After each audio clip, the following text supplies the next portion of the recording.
So, Thorin, your adventure started out with you and your partner Naurok setting out from Maratia, destined to Marshport, to find some new recruits for the Union.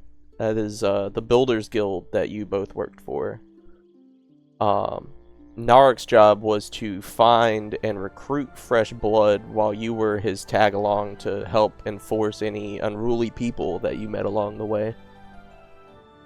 Knowing the wilds were too unruly for the two of you to deal with alone, you met up with a group of adventurers at a departure station, and your group slowly moved to make its way southwards to the port city of Marshport.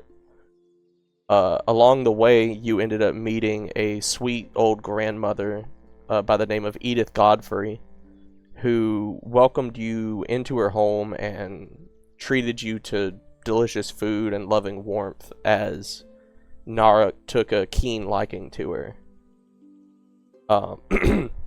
Before you left to continue south, Edith requested that you bring back some spice for her from the city, as she was unable to make it there by herself alone, and to which the group agreed, and you guys continued to make your way south.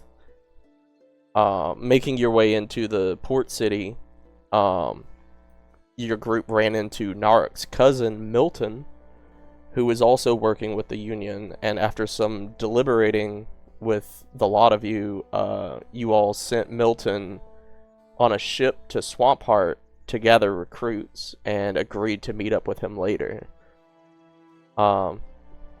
After you guys gathered the spice for Edith, you made your way back to her town to find it completely destroyed and Edith barely clinging to life. You all quickly patched her up and hurried your way back to Marshport, to the medical store, where there was a nurse working the front counter, and she was kind enough to sedate and stabilize Edith and instructed you to hurry back to the city of Maratia for professional help for Edith. On your way, hurrying back north, you stumbled upon another town that was being destroyed by the same person who had destroyed Edith's home and left her for dead. It was at that point that Naurok demanded to get an apology for Edith, as he marched his way towards that person and inevitably rushed them and started facing them head on. A big fight ensued, and as the dust cleared, the villain laid dead next to Naurok as he lay bleeding out and barely clinging to life. Naurok's situation was dire, and there was no hope for him to continue. It was there, at that small village, that you, Thorin, took Naurok's life to spare him the suffering of death.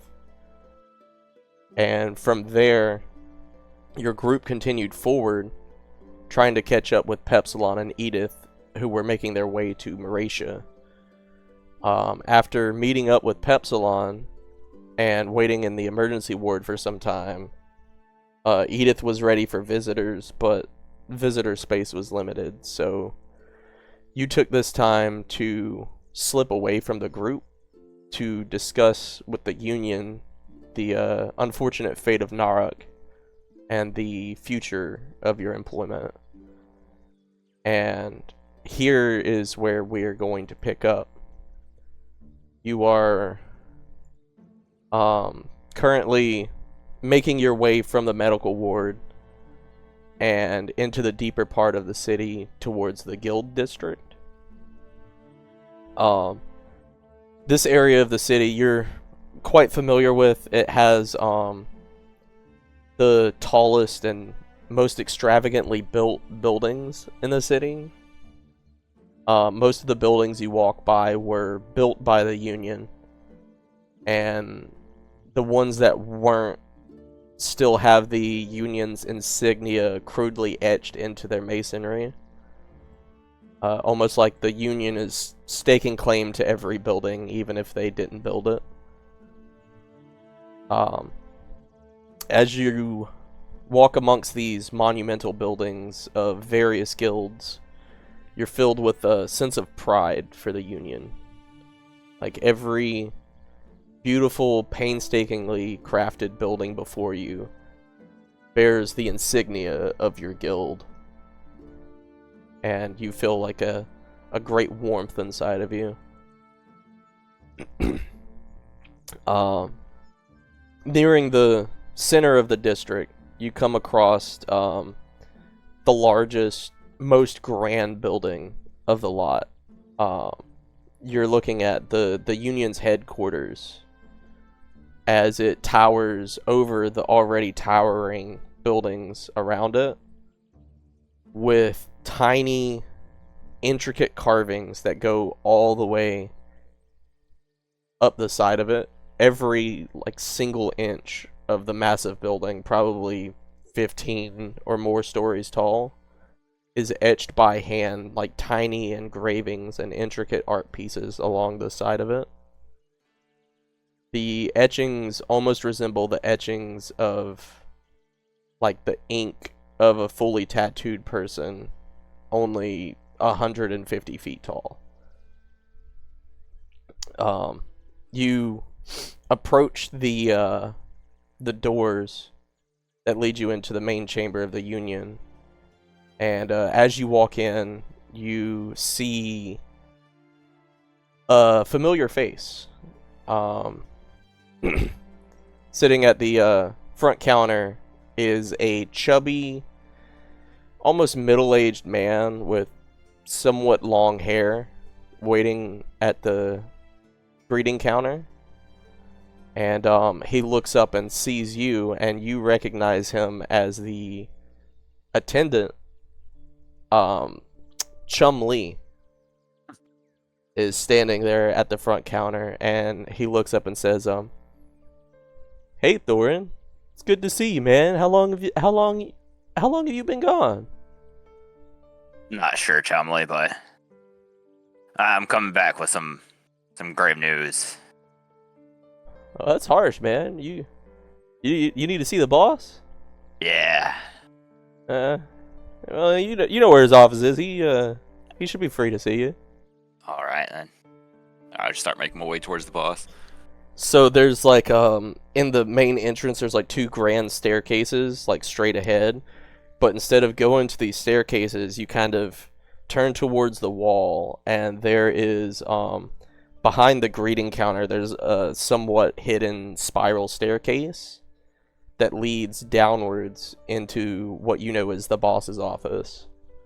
And you make your way down the darkly lit staircase and come to a large set of doors and make your way in, and there's an extravagantly decorated, almost golden clad office. And you walk in and you see the absolutely most feared man in the city of Moratia. Your boss, Hector von Stilt. He is a short, very incredibly buff gnome man. You, as a dwarf, stand over him by nearly 2 feet tall. Yet, the hairs on your neck always seem to stand up whenever you lock eyes with him. Scary man. His face is scarred by many a fight, and his eyes are permanently bloodshot from the endless beatings that he has endured.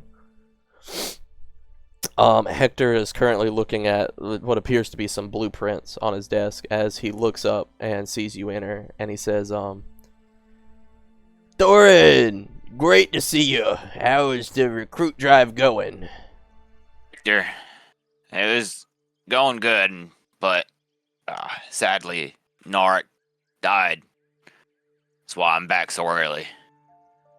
Well, I guess that's a little bit of, job risk. Yeah. What happened to him? Did some of the Freemasons or the Free Workers get him? It wasn't any of them. It was some weird purple crystal shit. we're not quite sure what it is, but it was tough. Tough enough to take down Naurok. Purple crystal shit. I've never heard of anything like that. Quite like that. More like scorpion looking. It was scorpions, right? Yeah. Okay. The first group was like scorpions, and then like the ones that you fought were ankylosauruses, but it kind of seemed like they were all kind of summoned by. Well, that's quite strange. You know our policy with vengeance. You know, if something like that were to show its face again, you should find yourself, you know, avenging our fallen brother. Oh, I definitely know. Problem is, I don't have too much information to go on at the moment, but you know, I'm sure y'all find more. The enemies of the Union tend to show their colors over and over, so we'll see what happens. And he takes the stack of blueprints that are on his desk and kind of bunches them up and sets them off to the side of his desk and kind of wipes his desk clean. And he clasps his hands together and looks at you and says, well, looks like we're in need of reassigning you again. Were you looking to be paired with another recruiter or trying to move around solo for a while? We got quite a few enemies that we could dispatch you to, as always. I think it'd be better just to go solo for now. I understand. You know, it's hard to lose the first. I've already tend to embedded myself in a group already, so. Oh well, that's very lovely. A group of you know, for lack of better words, friends. It makes good cover whenever everybody thinks it's yeah. Well, you know, if it appears to be friends, people are less likely to believe that, you know, you're the one that's perpetrating for the Union. Well, you see, you know, your last job was a little bit different than the one that we're looking for now. We got there's some key figures for the free builders around the Freya. You know, they stir up some trouble here and there, and you know, we kind of need to get rid of some of them. You think you might still be up for that sort of job? For sure. Okay. Anything you need. Very good, very good. Well, you know, it's been a while. You and Naurok have been working together for quite a while. You know, I know that you were still doing some sort of enforcement for the man, but you know, we need to make sure that you still got it in you. You know, make sure you're not too rusty. You know? I'll never leave. I'm ready. I like the enthusiasm, Thorin. So there's a guy, in Mauritia. His name is Philip McIntyre.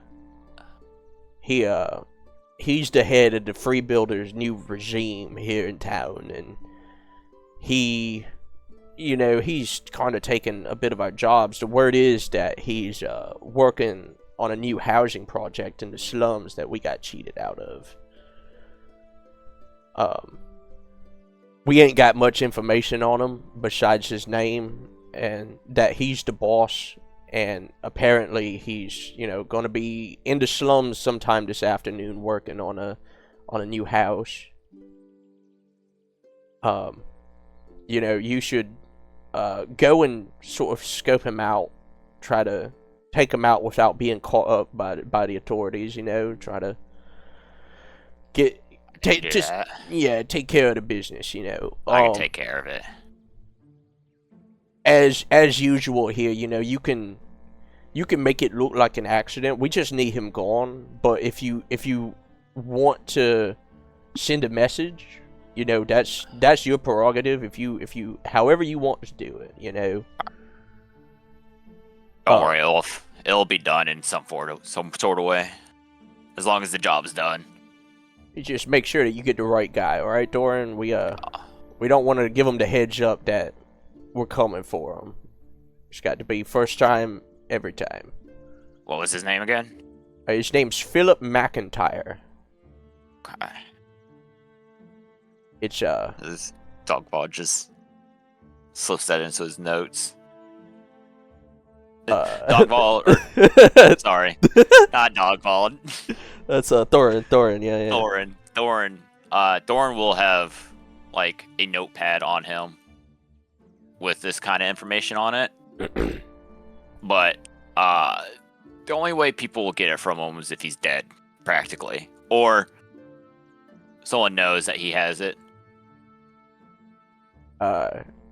You know, as a precautionary measure, I would recommend, you know, it perhaps writing in something other than common so that not everybody can read it, and then maybe you know, every now and then disposing of the little evidence booklet that you got there.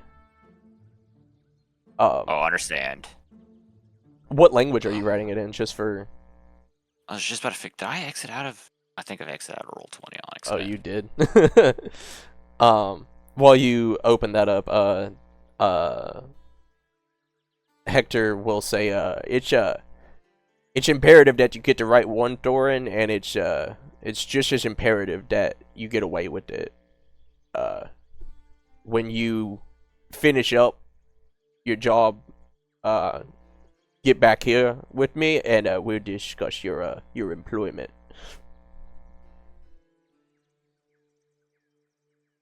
So just writing. It'll be in Dwarvish. Dwarvish? Okay.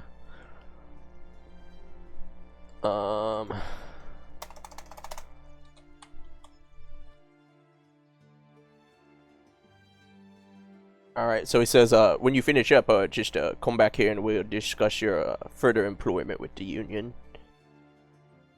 Sounds good.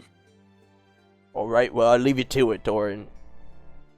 I'll be back with the job done. And he, reaches down, excuse me, he reaches down on the other side of his desk and pulls up another large stack of blueprints and puts them on his desk and starts sifting through them as you turn around and make your way, out of the boss's office, up the stairs, and, as you come out, you lock eyes with Chumley, and he sort of just gives you a nod, and you make your way out the large, probably 2-story doors that enter the Union's headquarters.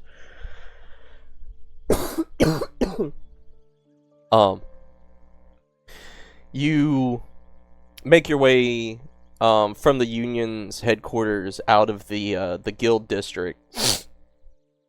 Through the city of Maratia, as usual, like very crowded streets, bustling sort of city area. You have to make your way through the merchant district, where there are various shops and shop fronts, and you know, busy people bumping past you in a hurry. Slowly, you get to the outskirts of the merchant district, and there are less and less people as the pavement beneath you begins to sort of slope downwards as the path becomes more cobbles than like paved ground, and puddles of muck and mud sort of line the path and sort of overtake the path in certain areas. And you are now entering into the sort of, it's referred to as the slums in the city, but it's like just a residential district. It's just one of the lower end districts. Yeah, one of the more impoverished. Yeah. And so surrounding you, there's a bunch of dwellings that are somewhat lived in. There's not too many people outside. It's kind of, the vibe of this area is kind of staying inside if you're in the area. And you're following the road, there's a row of dwellings, and at the end of the row of dwellings, you see there is a crew of workers moving stone and brick and different building supplies around a very humble abode being built at the very end of the path. The rough structure seems to be like partially surrounded by bushes and overgrowth, as it's yet to be like trimmed from the job site. That's basically just a rough frame with some paneling around the outside of the house. As you approach, you notice the various people moving the supplies, and beside you, a ghostly apparition of Naurok leans over and, still wearing his beloved Supreme beanie, leans over and says, "Good to be back on the prowl, huh, Thorin?" We're out looking for someone now. It's just like old times. Remember what the boss said. Gotta make sure we get the right guy first try. Yeah. He should be around here somewhere, yeah?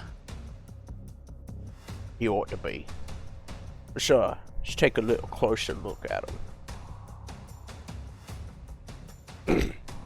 So, how do you approach your target area?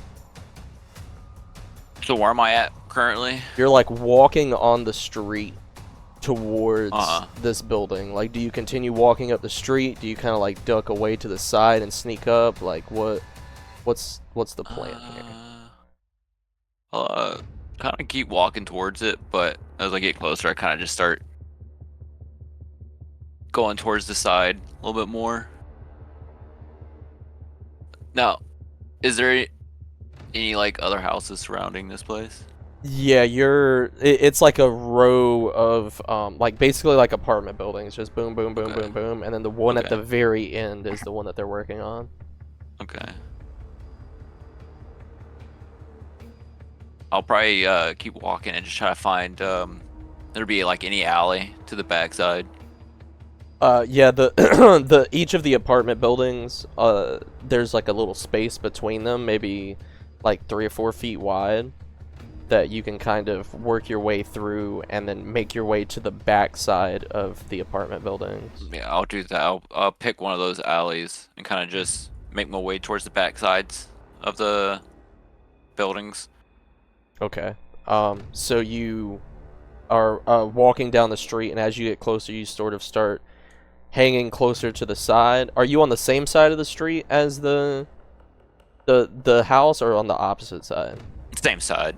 So you slip into an alleyway, maybe a few houses down, and you end up in the backyard, basically, of these apartment buildings, which it's less of a backyard and just more of like a back alley, because you have a few feet of space before there's like a sheer muddy cliff along the side of the back of the house. But you're able to make your way down a few more houses, and you peek around, and you see the workers a little bit more clearly.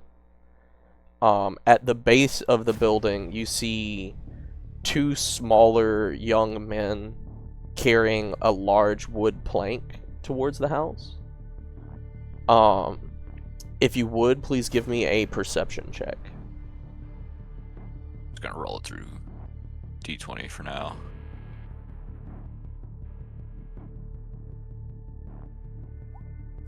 $11. So you see the 2 workers carrying a large wooden plank, and you see another man sort of poke his way out from the front of the building, and you hear him say something to the workers as they sort of retort back to him. You How do can't they really talk back to him? Oh, you can't really make out like what they're saying exactly. You're kind of far away, but they have a exchange between the three of them. any kind of tone or anything? Kind of like or did I just hear it talking? You kind of heard the guy that was inside came out, and it sounded like they asked a question, and then it sounded like a response, and then another question coming from the two guys, and a response, and then the man from inside made his way back into the building as the two workers gave him a brief salute and brought the board over to a ladder off the side of the building and laid it down as they made their way back towards the front of the building. That might be my guy. Did I get a look at his face? You did not. You saw that he was like a medium built kind of stout man, but you didn't really make out like what he looked like. And as you said, that may be my guy. Naurok's ghostly form appears next to you, like in full view of the people, because he's not trying to hide. And he says, "We gotta make sure, Thorin. We I know. gotta get the right one." Just making sure. He seems like it, but not entirely sure. I start walking a little closer. Is there anybody else outside? You only saw the two people loading the 2x4 and the guy that stepped outside of the house. The two people that were loading the 2x4 are now making their way back towards like a cart with more wood on it. As they walk away, I kind of walk towards and just peek inside. So you peek inside. So, hold on. So you peek inside. Are you peeking? So imagine, you got the front where the guy came out of, and then the long side with a stack of 2x4s under a ladder that goes up to the roof. And then there's like a back end of the house. Where are you like peeking in? Is it like, are you peeking where the ladder is, or? Yeah, like where the ladder is, looking up. Is anybody like up there? Up on the roof? Yeah. Give me another perception check. Ooh. 6. So where you're at, you kind of just see the ladder leading up to the roof. You're quite short. You can't really make out anything that's potentially up there or not. Right.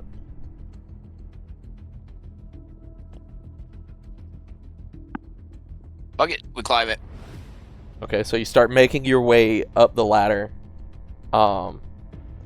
As you are making your way up the ladder, you're hearing just like hammering of some nails inside. And as you get closer to the roof, the hammering starts getting a little bit louder, and you realize that there's also somebody up on top of the roof. Which way is he facing? So are you right now you just heard it. Are you continuing up the ladder? Yeah, I'm just gonna continue up to just peek over the top. So you get up to the top of the roof as you peek your head over, and the roof is like a teepee, and you're on one side, and it looks like there's like a very let me see the description of him.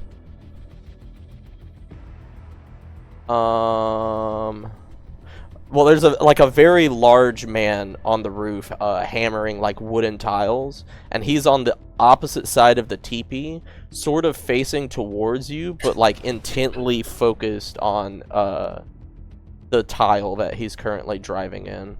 So if I were to go up, he's like on the other side. He's on the other side, yeah. So All right. I'll get up on the roof stealthily. So as you start getting up on the roof, there is like no cover on the roof. Like you were just completely exposed. But as you step onto the roof, you feel your foot sort of shift underneath you as some of the tiles haven't been correctly fastened to the roofing, and as you step, your foot slips a little bit, and Naurok stands beside you and says, "You got to watch your footing, Thorin. You got to be careful up here." I can feel that. Give me a stealth check with advantage because Naurok is helping you.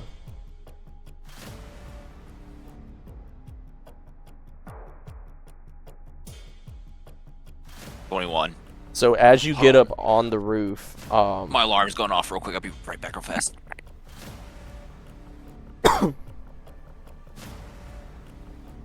The suspense.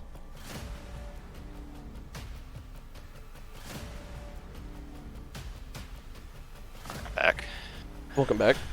So as you get up on the roof, you realize that there is no cover.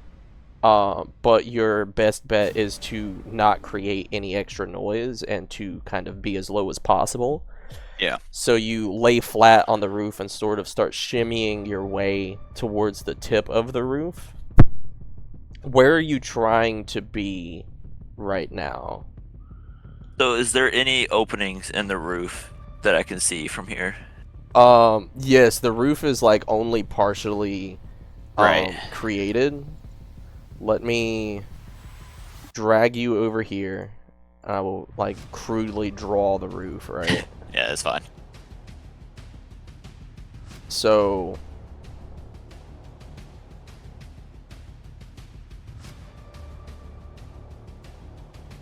that's like the middle of the roof, right?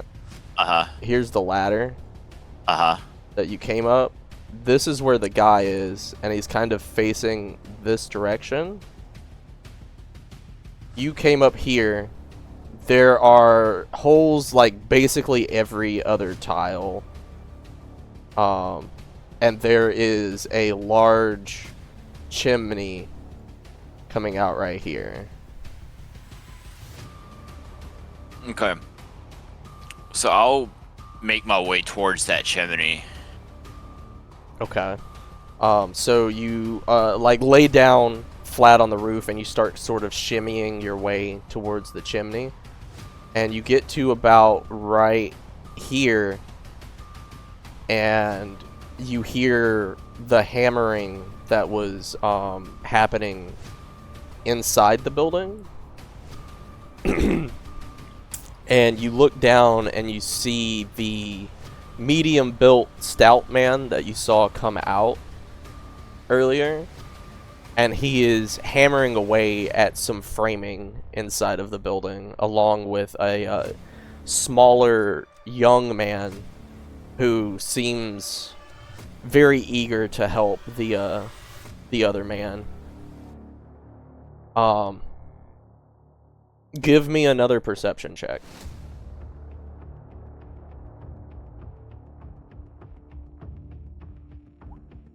Fucking finally. 21. A good one.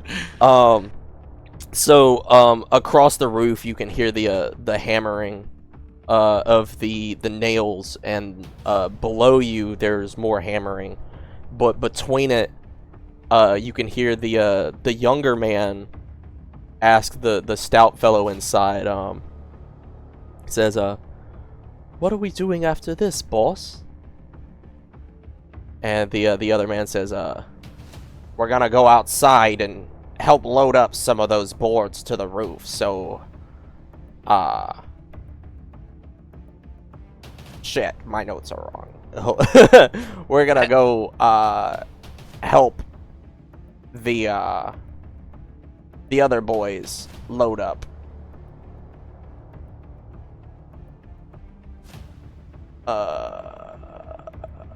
so that we can get Philip all of those roofing tiles that he needs. After he says that, the boy says, no, I mean, after this job, do we have more work coming? And the medium-built man says, oh, of course, those greedy fuckers at the union are overcharging these poor people. As long as we talk them out of their fear, there'll always be work for us, Sam. I'll never understand how the union got their foothold here in the first place. Me neither, kid. And they pick up another 2x4 and insert it into the framing as Sam holds it, and the older man starts nailing the wood together.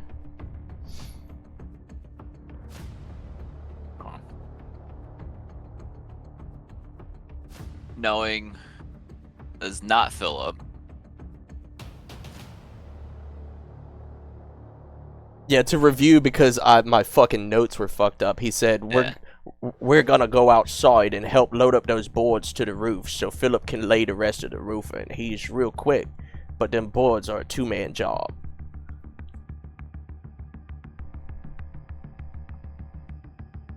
So it's not Philip.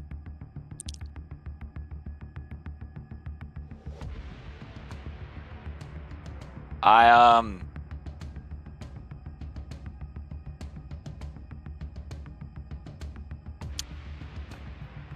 guess I'll shimmy. Wait, did I get a good look at that other guy's face? Which That's one? on the roof. Not a good look, because he's kind of like face down He's in his work.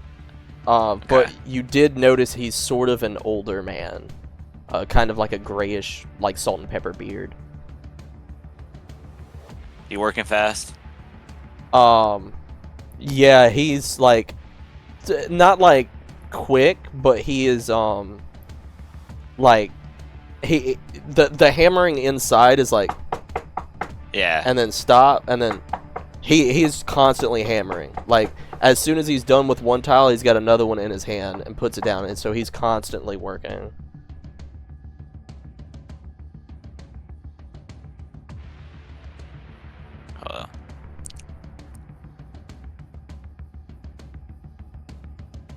What are we thinking, Thorin? Have to get some information. This is gonna be a rough one here.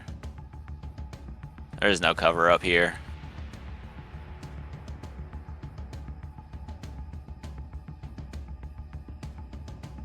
Now,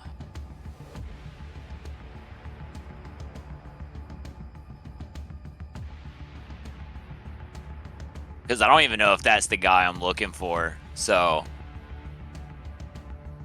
I guess I'm gonna shimmy my way back to the ladder and just practically climb back down.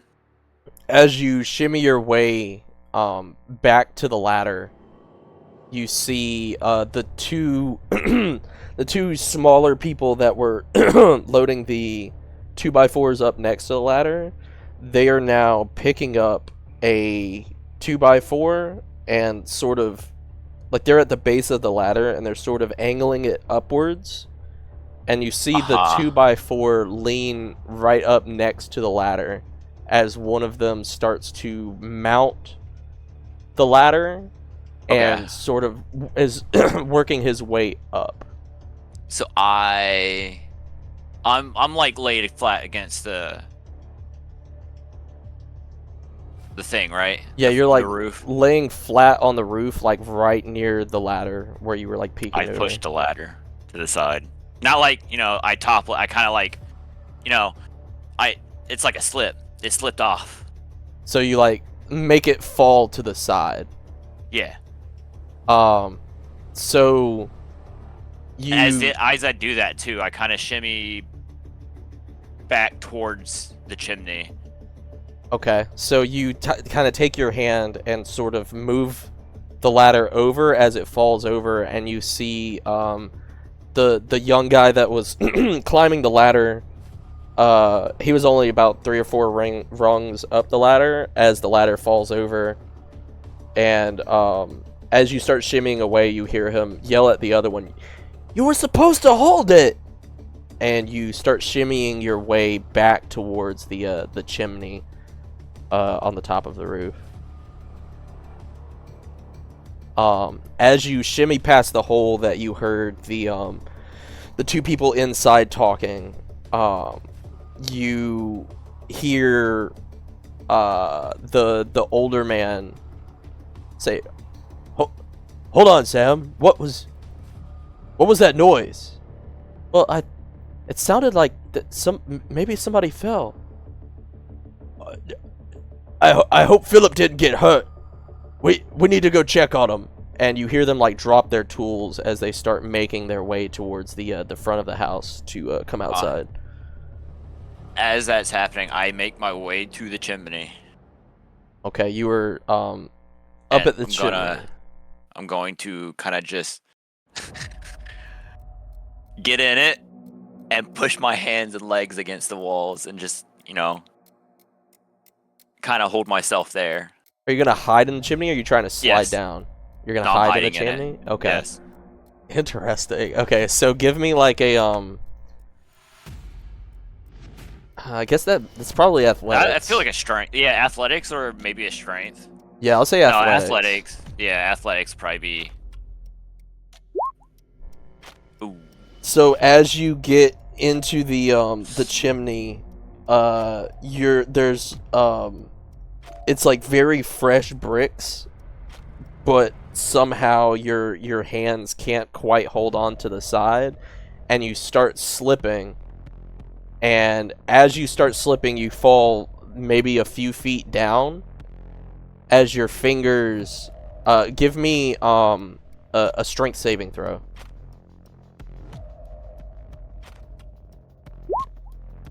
Eight. As your fingers are sliding down the side of the chimney, they start. The tips of your fingers start sort of rubbing down, and you slow your descent down the chimney, but end up at the base of the chimney, landing very hard on your butt, on the concrete base of the chimney. And you take 2 damage. That was not the plan. As you hit the base of the chimney, and the wind is knocked out of you. You hear, as the 2 other people that were inside have like made their way out the front door, you hear a small ruckus followed by like some yelling. And you see through a window as the ladder gets raised back up off of the ground, going back towards the roof. Okay.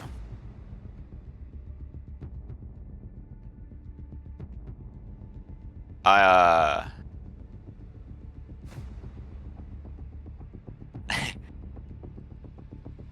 try to climb my way back up the chimney. So you Kinda kind like of brace mantling yourself. up it. Yeah, brace up against the wall and kind of like, So you sort of like brace yourself up against the chimney. Are you like climbing like mountain climbing, or are you doing the thing where like your back is like on it and then you're pushing up with your feet? Yeah, where my backup is against it, because I feel like it's small enough for me to do that. So as you start positioning yourself in the chimney and you start sort of walking your way up, Naurok again appears right below you, looking up, and he says, "Thorin, I think there might be better ways to get up there. There's kind of a ladder outside." But it's just easier to go back this way. Less people. Well, there's less people up there, but there's good reason for it. You got be careful, Thorin.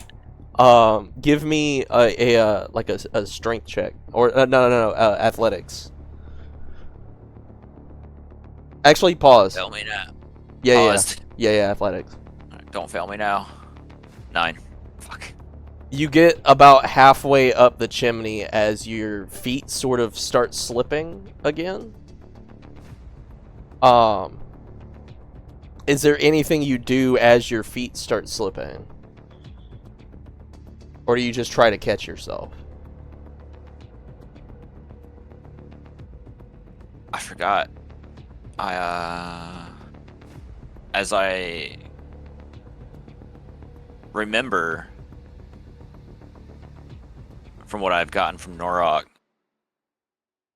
I reach into my bag and I put on the gloves. That was the gloves of spider climb, right? Yes. So as you have fallen down the chimney and slowly make your way up, I didn't even know that you had that. You put I forgot that I had them. I was like, wait, I forgot I got some stuff off of Naurok, and that was one of the items I identified. You put on the gloves of spider climbing, and suddenly you go from very difficultly struggling up this chimney to it's basically just like suction cup climbing. And as you put them on and start climbing, Naurok goes, "Oh, well, that's a smart idea. Why didn't I think of that?" They came from you, Naurok. And you start climbing your way back up the chimney, and do you you're now at the top of the chimney. What do you do? I listen. Is there anybody else other than that man? So you hear,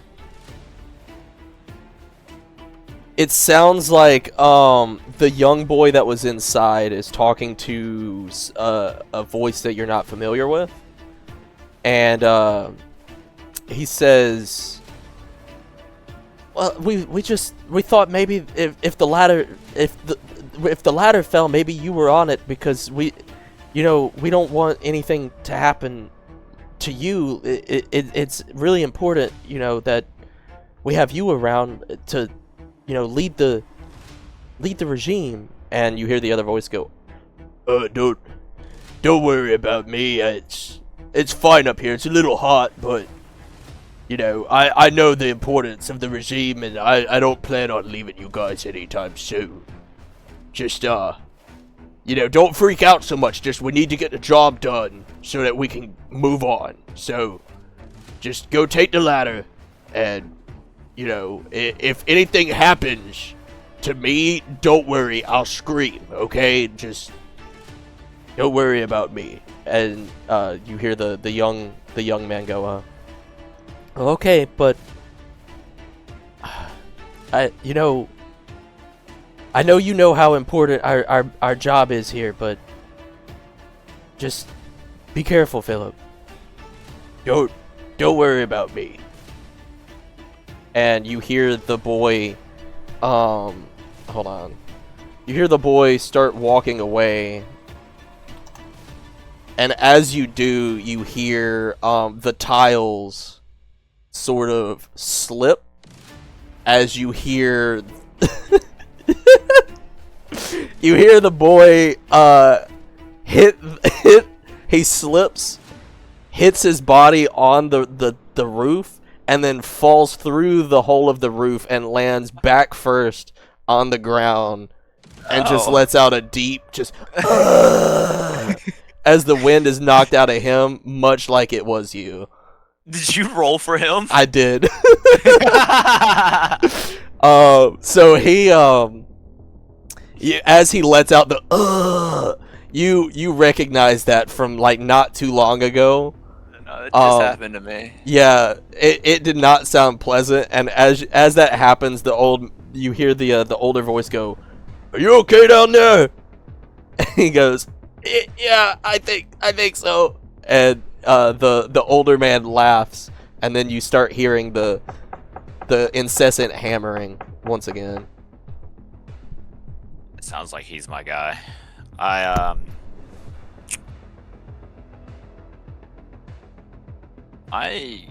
climb back over to his side of the roof. Yeah. and kind of like on the back side, kind of towards his back. Well, feel like he's my target. So I am going to climb over the chimney and get on the roof on his side. I have no cover.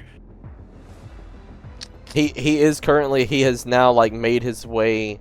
He's about here now, still facing this way, hammering in the Okay, so I'm kind of just gonna go over the chimney and start walking towards him, or I guess just quietly and as sneakily as I can. Okay, are you walking like straight to him? Do you walk to the like the edge of the roof? Kind of towards the edge where he has less eye on me. Okay, so as you climb out, you just heard this boy fall through the roof. You are hyper aware of the probability of falling through the roof. Yes. You hop onto one of the tiles and assume your previous position where you're laying low and sort of scooting across the tiles. And as you do, as you get on your belly, right next to you, Naurok's ghostly apparition is also on his belly, cartoonishly so. Like, you take up so little space to be seen, and Naurok is an actual giant that is laying, and him laying down is almost as tall as you standing up. Yeah. And he is doing his scooting and says, what, you gotta watch all of these tiles, Thorin. You got to be very careful. Don't want to end up like him. And he took a hard fall. And I'll need you to give me another stealth check with advantage because you're following Naurok. So you are 20. scooting along the corner. Let's see. We're gonna do that color. We're gonna do this. So you kind of like make your way up here. You start making your way along the edge of this, and as you get to about here, you hear below you you hear below you some commotion, and you look through one of the holes and you see the other 3 workers picking up the young boy that fell through the roof, and he is like dazed and kind of wobbling a little bit, and they're all kind of trying to support him, and they're talking to him. You can't quite make out what they're saying, but they're trying to help him get back to his feet. And as you look over, the man doing the roof tiles is still like steadfast at work, and you're now like practically right behind him. I take a look on the edge of the roof and see what's on the ground on the front end. Just a quick peek. On the front end? So you go like past him? No, not the front end, but like where I'm standing now, I kind of just take a look over the like the back this direction? Yeah, right here. Yeah, there. See what's on the. So as you peek over the corner, again, it's like kind of like overgrown sort of area. There's like bushes and trees, like small trees. Like it's an area that needs to be cleaned up to be like habitable, but it's not like metal fence posts with like spears on the tip or nothing. It's just it looks like you would rather fall there than down the chimney. I see. All right. Well,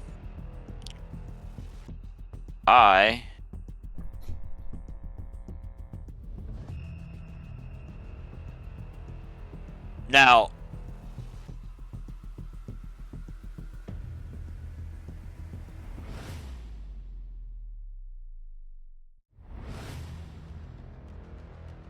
I just stab him in the back with my rapier. Aim for the heart. Is that what you want to do? Actually, no. Hold on.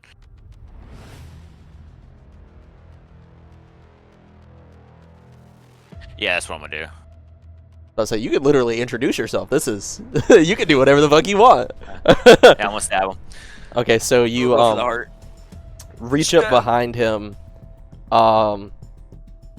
As you are behind him, give me Ooh, I didn't mean to click that. I mean, well, stealth attack. That's good because I kind of wanted Yeah. to do that. That was what I was planning for.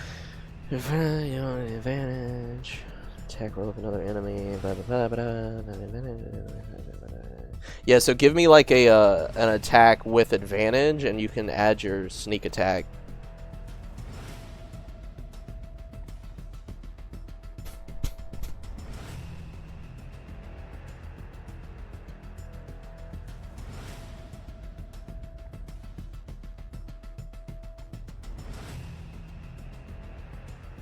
So with advantage? Yeah.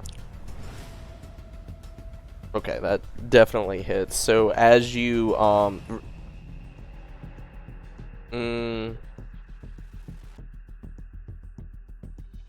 moment.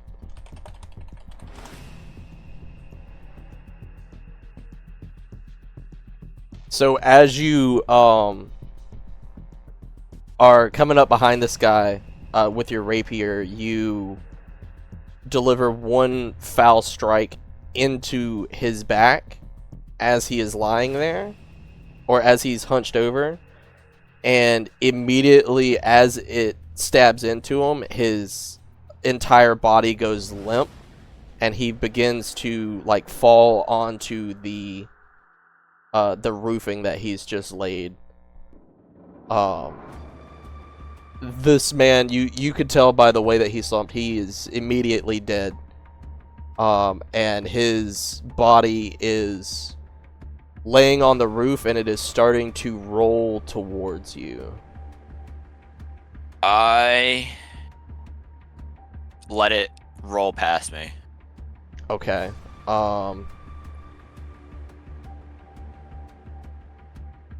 Oops. So as it is rolling past you, it starts as a slow sort of turning, and it starts gathering speed, and as it rolls past you, there is a hole in the roof. As he rolls, his body sort of dips into the hole, but there's enough speed that he jumps over the hole, rolls past the edge of the house, and falls down into the bushes on the other side. Let me see what there's. Can't remember how many fucking people there are. It's 4.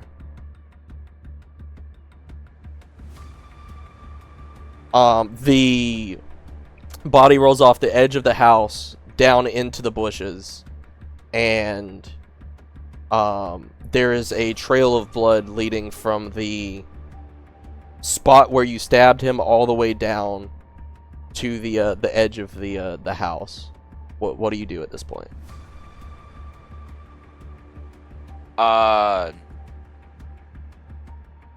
Do I hear any commotion? You don't hear anything more than what you were hearing. It sounds like the conversation has not changed. Do you want to peek? No, not at the moment. I am going to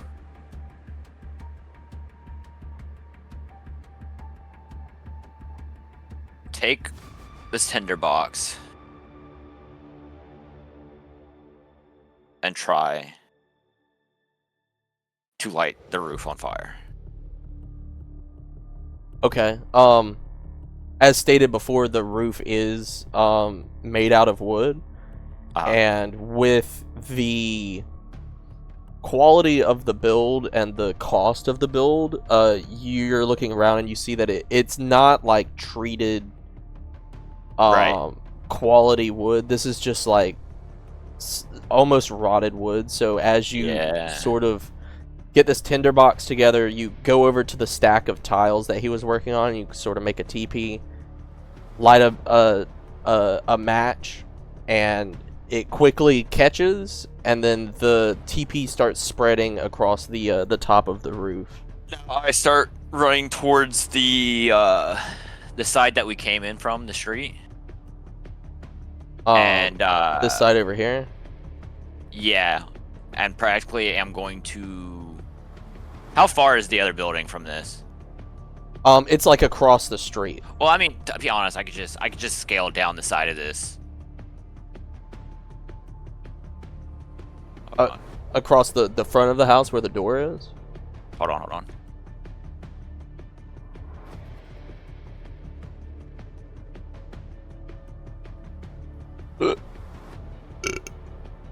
Yeah, no, I'm just gonna climb down the side with the left side. At just walk. The front where the door is, like right here? Yeah, pretty much. Or the side where. Oh wait, hold on. What side? Okay, no. The side that. Wait, where's the alley? The alley is back here. This is the direction that you came from. I will walk towards that way. Okay, so Slowly to make sure I don't fall. you're like here, and you start making your way back towards this direction. Yeah. Are you standing, or are you still like scooting? Whatever. Scooting. It'd probably be safer for me. Okay, so you're scooting. So as you get to about here, you're kind of moving slow. The fire starts it's now Catching up. it's kind of raging, and you hear from inside a little bit of panic.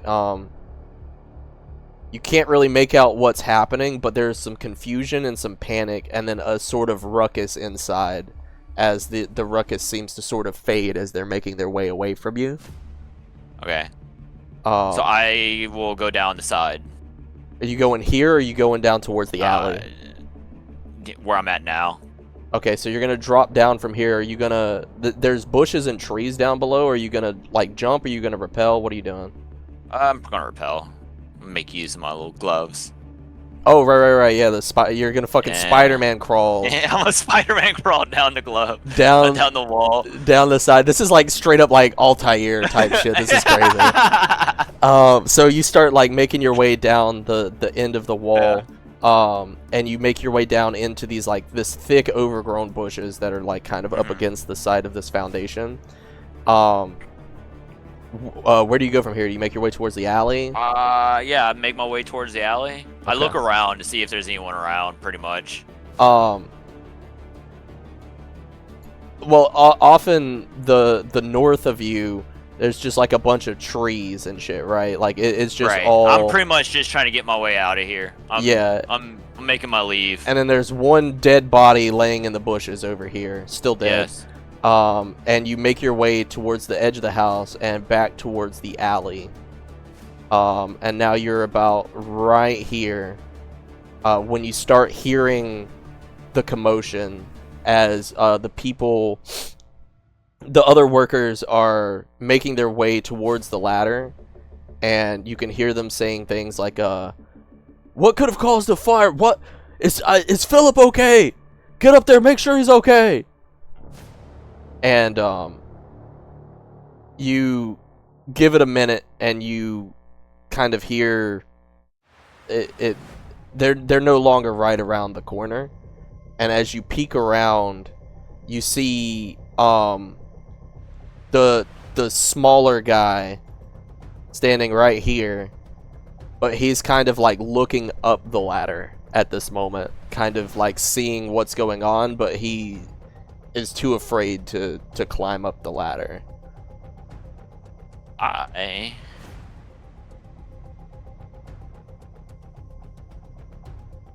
We'll just walk past him. Like, kind of just like from like the behind the house to the next house, kind of just scoot around.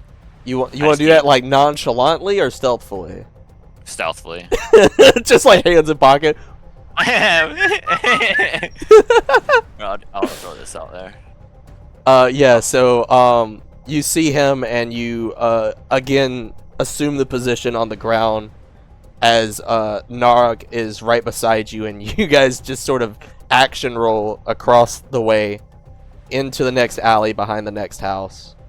And then I'm gone. I'm out. And you make your way back into the alley, follow the back alley for a little while as you return back onto the road, and make your way back towards the center of town.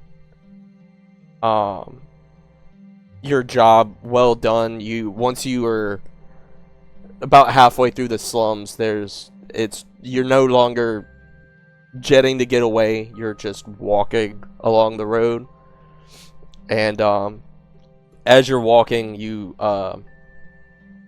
come to a corner, and as you come to a corner, you turn, and Naurok is sitting on a bench, and kind of gestures you over, and he says, "That was good thinking back there, Thorin." It got a little hairy for a second, but I think we pulled it off. It was. It shows I'm a little out of practice. Well, I mean, you say that you was out of practice, but you kind of went above and beyond there, cause that, he was just supposed to kill the guy, but now the house got to be rebuilt. And maybe we get that got job. more business. Yeah, there was smart thinking there, Thorin. I think we got the right one too. I would hope so, but from my understanding, he's the one. Well, I guess this is sort of our life now, huh? It seems so. Well, anything for the Union, Anything for the Union. And as you say that, Naurok kind of starts to fade away and disappears, and you're just looking at an empty bench in the slums, and you start to make your way back towards the city. Make your way through the slums. At this point, it's starting to get dark. You're making your way through the merchant district. It is significantly less busy. It seems to be most of the action are merchants packing up their things, sort of getting ready for the nighttime. And you make your way through the merchant district and into the guild district as you make your way to the headquarters for the Union. As you do so, you walk in the door and are once again greeted by Chumley. As you lock eyes, he says, "Back so soon, Thorin?" Yeah, it's a quick job. Well, I take it went well. Very well. Good job, Thorin. You know where to go. Yeah. Make my way towards the boss. Towards the hidden stairwell. Yeah, you step your way around the greeting counter and onto the hidden staircase, make your way down. And as you enter into the boss's office, he is sitting at his desk, hands interlocked, just looking at the door, and as you walk in, you see a very dark, sinister smile come across his face as he begins to slowly clap his hands. "My sources tell me that you have completed your job." Even burnt the place down. That's what I hear. They say that it took them a while. They found the body, just one strike in the chest, and fell off the building. There's quite a message you sent back there. They won't forget. It's kind of like cockroaches. You kill one of them, and no matter how bad you do it, you're gonna get another one. But you know what? That's job security for you, Thorin. Eats myself paid. Sounds like you're not rusty at all. You fell right back into it. It seems so. Alright, Thorin. And he reaches into his desk and pulls out a small stack of paperwork and begins writing on it. And he says, "All right, Thorin. Your new employment title is Guild Blade. You'll be dealing with some of the Freemason roaches that we catch word of." Send them my way and I'll take care of them. As he's writing up this contract, he reaches into his desk, pulls out a drawer, and takes a unassuming ordinary rock and tosses it to you. And he says, "Here's your working stone, by the way. Make sure you don't lose that, and if you ever do, it's imperative that you let the Union know." Real quick, I have to distinguish these both from Grizzle and the working stone.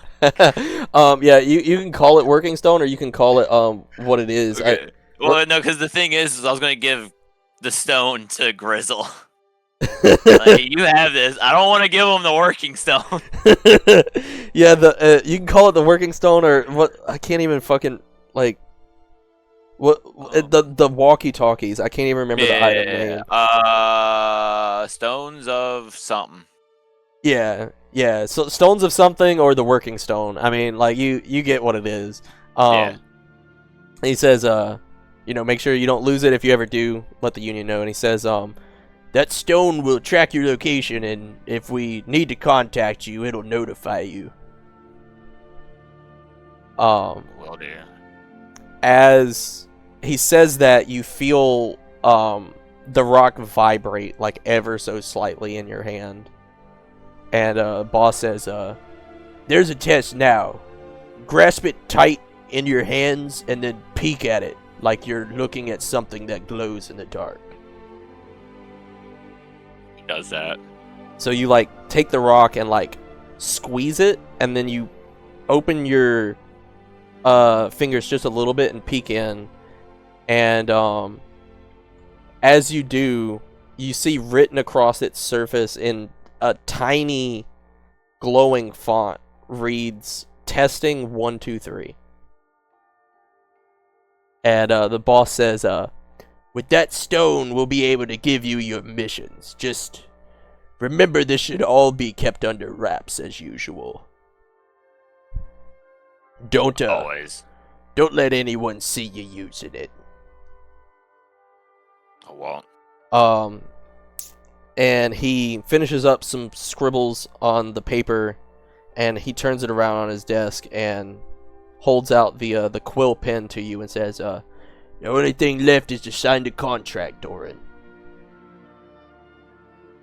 Thorin happily signs the contract.